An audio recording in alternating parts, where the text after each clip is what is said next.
ಜೀವಭಾವವೆಲ್ಲವೂ ಶಿವಭಾವವಾದ ಬಳಿಕ ಜನ್ಮ ಪ್ರಾಪ್ತಿಯೇ ಜನ್ಮ ಪ್ರಾಪ್ತಿಯೇ ಜನ್ಮ ಪ್ರಾಪ್ತಿಯೇ ಜನ್ಮ ಪ್ರಾಪ್ತಿಯೇ ಜನ್ಮ ಪ್ರಾಪ್ತಿಯೇ ಜನ್ಮ ಪ್ರಾಪ್ತಿಯೇ ಜನ್ಮ ಪ್ರಾಪ್ತಿಯೇ ಜನ್ಮ ಪ್ರಾಪ್ತಿಯೇ ಜನ್ಮ ಪ್ರಾಪ್ತಿಯೇ ಜನ್ಮ ಪ್ರಾಪ್ತಿಯೇ ಜನ್ಮ ಪ್ರಾಪ್ತಿಯೇ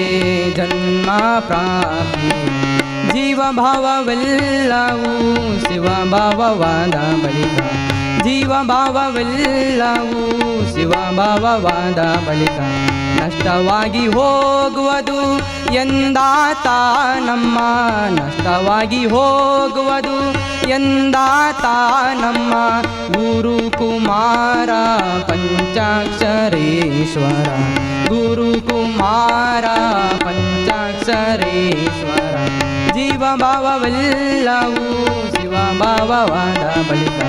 ಜೀವಭಾವವೆಲ್ಲವೂ ಶಿವಭಾವವಾದ ಬಳಿಕ ಜನ್ಮ ಪ್ರಾಪ್ತಿಯೇ ಜನ್ಮ ಪ್ರಾಪ್ತಿಯೇ ಜನ್ಮ ಪ್ರಾಪ್ತಿಯೇ ಜನ್ಮ ಪ್ರಾಪ್ತಿಯೇ ಜನ್ಮ ಪ್ರಾಪ್ತಿಯೇ ಜನ್ಮ ಪ್ರಾಪ್ತಿಯೇ ಜನ್ಮ ಪ್ರಾಪ್ತಿಯೇ ಜನ್ಮ ಪ್ರಾಪ್ತಿಯೇ ಜನ್ಮ ಪ್ರಾಪ್ತಿಯೇ ಜನ್ಮ ಪ್ರಾಪ್ತಿಯೇ ಜನ್ಮ ಪ್ರಾಪ್ತಿಯೇ ಜನ್ಮ ಪ್ರಾಪ್ತಿಯೇ ಜೀವಭಾವವೆಲ್ಲವೂ ಶಿವಭಾವವಾದ ಬಳಿಕ ಜೀವಭಾವವೆಲ್ಲವೂ ಜೀವಭಾವವೆಲ್ಲವೂ ಜೀವಭಾವವೆಲ್ಲವೂ ಶಿವಭಾವವಾದ ಬಳಿಕ